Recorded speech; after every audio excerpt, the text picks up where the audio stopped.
कल भारत के पंतप्रधान ने ट्वीट किया था कि भारत में एंटीबायोटिक का इस्तेमाल गलती से हो रहा है। सही बात है। 100 लोग अगर बुखार के साथ डॉक्टर के पास गए तो 100 में से 100 एंटीबायोटिक लेके निकलेंगे। सिर्फ 8 या 10 को जरूरत है, लेकिन डॉक्टर की गलती नहीं है। इस डॉक्टर ने नहीं दिया, हम दूसरे गली के तीसरे डॉक्टर के पास जाएंगे, नहीं तो सीधा फार्मासिस्ट के पास जाएंगे।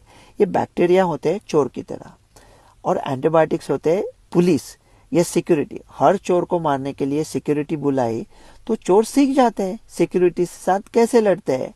और कुछ जो बड़े एंटीबायोटिक्स है वो सिर्फ बड़े चोरों के लिए इस्तेमाल करते हैं। आपके गली में एक चोर है सांबा, वो साइकिल चुराने आया है, लेकिन आप हो अमीर, आपको छोटे मोटी सिक्योरिटी नहीं चाहिए। आपने सीधा जय और वीरू को बुलाया। सांबा ने सीख लिया उनके साथ कैसे लड़ते हैं। जब उस सांबा का गब्बर बनेगा जिसे जय और वीरू नहीं हरा सकते, फिर अपना क्या होगा कालिया।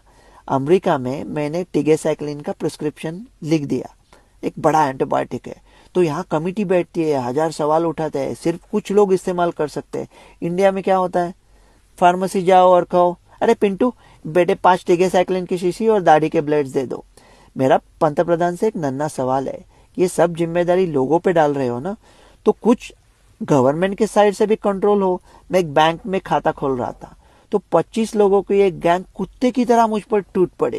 कह रहे पहले उन लोगों से बात करके आओ जो लोग तुम्हारे बाप को बचपन में जानते थे।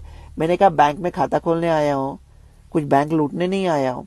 तो ऐसी रिस्ट्रिक्शन लगाया प्रिस्क्रिप्शन पे कि 10,000 रुपए का जुर्माना प्रिस्क्रिप्शन के बगैर दिया, कुछ होने वाला नहीं है। वो पिंटू चाय लेके आएगा, कुछ आपस में बात होगी।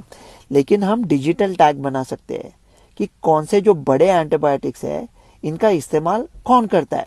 अभी क्या होता है ना, नए एंटीबायोटिक्स बनते नहीं है। 45 साल में कोई नया एंटीबायोटिक बना नहीं है, क्योंकि नया एंटीबायोटिक बनाने को 90,000 करोड़ का खर्चा होता है और 10 या 12 साल लगते हैं। ऐसा किसी अमेरिकन कंपनी ने बनाया और इंडिया में दिया सस्ते में। फिर हौसा मामी कहेगी अरे मेरा भतीजा है ना पिंटू, पिंटू ने एंटीबायोटिक लिया वो और उसको पूछ निकल आई, गई भैंस पानी में 90,000 करोड़ की। तो कोई अभी बनाता ही नहीं, कोई रिस्क लेता ही नहीं है, क्योंकि आप कहते हो कि फार्मेसी कंपनी तो क्या सिर्फ मुनाफा के लिए कहते हैं। अरे गंगा प्रसाद, सिर्फ मुनाफा नहीं, मुनाफा। अगर मुनाफा नहीं है तो कौन उसमें जाएगा। तो इंडियन गवर्नमेंट क्या कर सकता है, 40-50 हजार करोड़ डाल के एक बड़ा फार्मेसी कॉलेज बनाओ जहां रिसर्च हो, साइंटिस्ट हो, सब बच्चों को डॉक्टर बनाए तो एक दूसरे के कान में देखेंगे।